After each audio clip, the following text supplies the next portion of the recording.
My doctors never thought that I'd be able to walk, and today, I'm walking.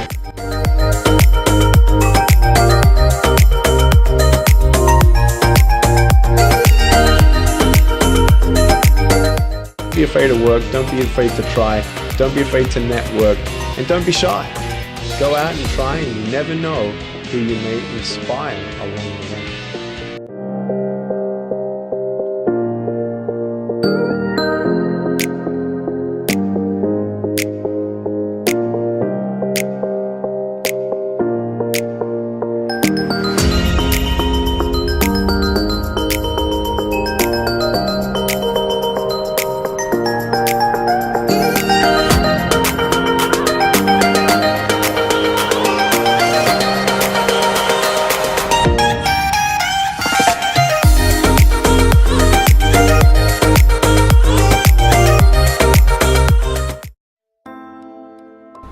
Hi, my name is Pinagkay Maxino.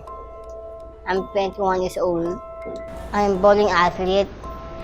I'm also known as Special Olympics Global Youth Ambassador. I like being in high school. I didn't act in real life, so it's my first step to act. I act in my own movie, first year to fourth year. I'm so blessed by the God when I was class valedictorian. He was the top of the ranking. Being in the White House is like a White House talaga. I never dreamed to materialize to be in. My experience of Special Olympics was, promote awareness, accept inclusion for people with disabilities like me. Some disabilities can learn, can live, and getting each other very well. For me, Special Olympics is a movement. It's like organization. It's like, training disabilities from being ages of change. Since high school, my experience as a bully, not so good. They hurt me so badly. Why? Because they don't like me part of the group. That they ignore them. But they keep on doing it. Because some of my friends were nice, some of them doesn't. My dad always be in my side. And he's an amazing hero. He always there for me. Because he's the one. He's the only person that I love the most, my daddy. I'm the luckiest one. For all the disabilities we need, like me, going and visit people, going out of town, visit your family, your parents, your friends. Live your life will always be, and live your life as a humankind in the universe. Love your life and live a dream. I have Down syndrome. It is not a problem. I love my life and I love my future.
Ako po si Antonio Baradi, 42 years old,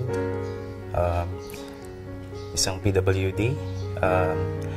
Natrabaho po ako sa isang BPO sa Eastwood. I've been with the industry for more than 10 years. So after school, masaya ako kasi nakalabas ako, tas nakakuha ko ng opportunity na magtrabaho sa isang telecommunications na nag-aayos ng mga sirang phone. Masaya ako doon sa ginagawa ko kasi for the first time, parang I was earning a bit. I was being paid like 50 pesos per day. I realized na hindi lang naman pala 50 pesos dapat. So, I left the foundation and then nakakita ako ng opportunity sa paging industry sa May Ortigas. So actually, nung nasa BPO na ako, madaming challenges. Siyempre, gusto kong mag-move up eh. No, I started as an agent sa isang BPO na, no? So, for 2 years.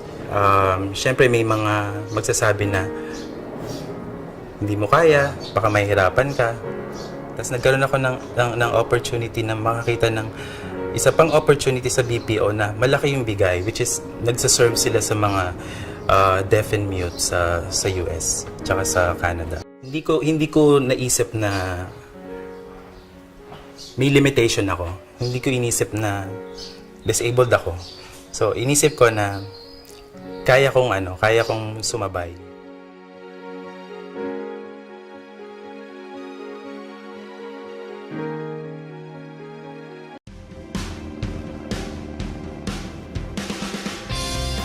I didn't see my not having arms as being a limitation.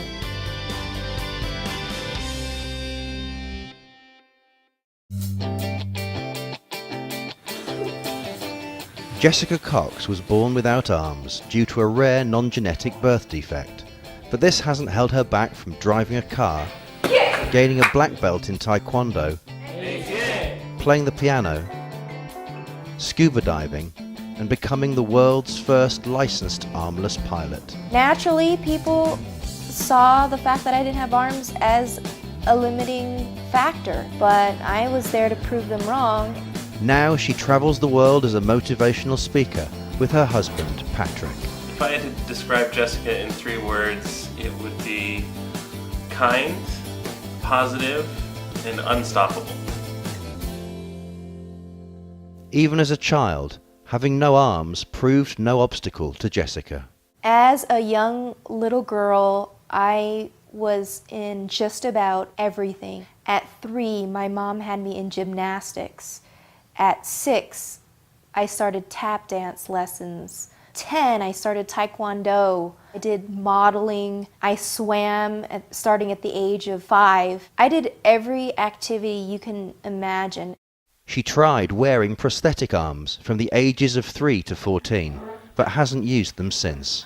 There's nothing that can substitute the tactile ability of flesh and bone, and my feet have the tactile ability to feel whether something was hot or smooth or rough, and it was just a lot easier to be able to make those connections with the feeling my feet provided. Despite her adventurous spirit, she had always been afraid of flying until she had a life-changing experience. One day, a fighter pilot came up to me and he asked if I wanted to fly in a single-engine airplane. That idea wasn't something that I was too enthusiastic about, but he encouraged me, my dad encouraged me, and I gathered up my courage. I was sitting right beside the pilot and he asked if I wanted to experience putting my foot up on the yoke. And when I did, and I had a feel for what it was like to handle that airplane, I knew I wanted to become a pilot. However, there were a number of challenges to overcome. Who would teach me what type of airplane? Was this realistic? Would this be safe? Of course, the safe and realistic part I didn't even consider because I knew if I wanted to become a pilot, I was going to do everything I could. I had to find an airplane that had less controls than the average. So the Air Coupe airplane, which is a 1945, has 2 less rudder pedals on the floor. That way I could have my right foot on the yoke, my left foot on the throttle, and crisscross fly the airplane safely. The airplane was not customized in any way for me. In 2008, her determination paid off when she became the first licensed armless pilot in the world. 3 years, 3 different airplanes, 3 different flight instructors, 80 hours of flying in 3 different states. I was a certified pilot. It was a long ordeal. 5 years ago, the 32-year-old met husband Patrick Chamberlain through their mutual love of Taekwondo. I remember looking across the room and seeing him with this confused look on his face. He later told me it's because he thought I had arms and they were in my sweater. Patrick and I work as a team, but he loves to cook, but I do the dishes. We balance each other out in different ways. Thank you. Good morning. Together, they promote Jessica's motivational speaking, which she hopes will inspire others to overcome obstacles as she has. And if there's something you want to do, don't let anything stop you. With that, we must be persistent. Think about the last time you said, I can't. Patrick and I work together to be able to motivate people. He has a very crucial part of my presentation. I get to be the one in the spotlight and in front of everyone, but it would not happen if Patrick wasn't back there eliminating the challenges as a media tech and all-around manager. We have some very interesting adventures on our travels. It's a constant adventure and it's a lot of fun. And while children may be in their future, for now they plan to continue inspiring others. If we did have a child without arms, we wouldn't hesitate because I've been able to live my life just fine without arms. As far as we know, it's not a genetic condition. We have many years to spend together and start a family. We've been talking about continuing to travel the world and bring the motivational speaking to other countries.